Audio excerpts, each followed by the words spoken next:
ផ្លេចអីបានតែកុំភ្លេចទៅវត្តនៅពេលប្រជុំបិណ្ឌក៏ដូចជាពេលបន់ផ្សេងទៀតបងប្អូនទាំងគ្នាប្រជាជនខ្មែរយើងធ្វើតែគាត់នៅប្រទេសក្រៅមែនតែគាត់នៅតែព្យាយាមថែរក្សាវប្បធម៌យើងឲ្យគង់វង្សតដល់កូនដល់ចៅគាត់ទៀតហើយដូចបងប្អូនឃើញនៅក្នុងវីដេអូនេះអញ្ចឹងគឺមានបងប្អូនខ្មែរយើងជាច្រើនដែលបានចូលរួមនៅក្នុងឱកាសនេះហើយក៏មានយុវជនជាច្រើនដូចគ្នាដែលគាត់ភាគច្រើនកើតនៅប្រទេសគេហើយក៏បានធំឡើងនៅប្រទេសគេអញ្ចឹងបើឪពុកម្ដាយគាត់ឬក៏គ្រួសារគាត់អត់បាននាំគាត់ចូលរួមនៅក្នុងកម្មវិធីអញ្ចឹងទេឬក៏បុណ្យទានអញ្ចឹងទេក៏គាត់អត់យល់ហើយក៏អត់ស្គាល់ថាវប្បធម៌ខ្មែរយើងគឺជាអ្វីហើយនេះគឺជាគំរូល្អមួយដើម្បីឲ្យគាត់ស្គាល់ថាអ្វីទៅដែលជារបស់ខ្មែរយើងអ្វីទៅដែលជាវប្បធម៌យើងពិតប្រាកដ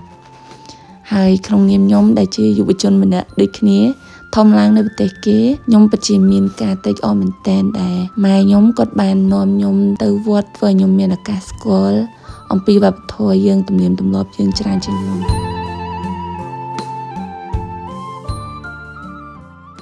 ហើយនេះគឺជាអ្នកគ្រូសកុនដែលគាត់ធ្លាប់បានបង្រៀនខ្ញុំរាំរបាំខ្មែរតែ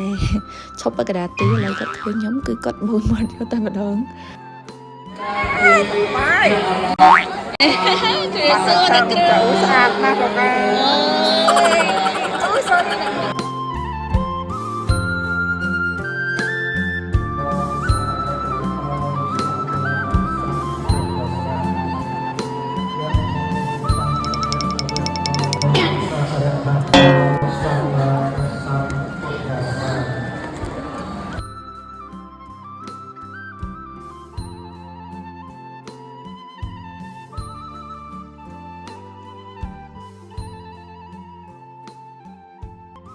ចុងក្រោយសូមជូនពរបងប្អូនទាំងអស់គ្នាទៅណាមកណាដោយសុវត្ថិភាពទាំងក្រុមគ្រួសារនៅក្នុងការប្រជុំបិណ្ឌនេះ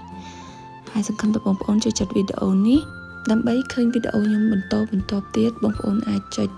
Subscribe ទៅកាន់ YouTube Channel របស់ខ្ញុំឈ្មោះថារចនាដូចនៅក្នុងវីដេអូនេះអញ្ចឹង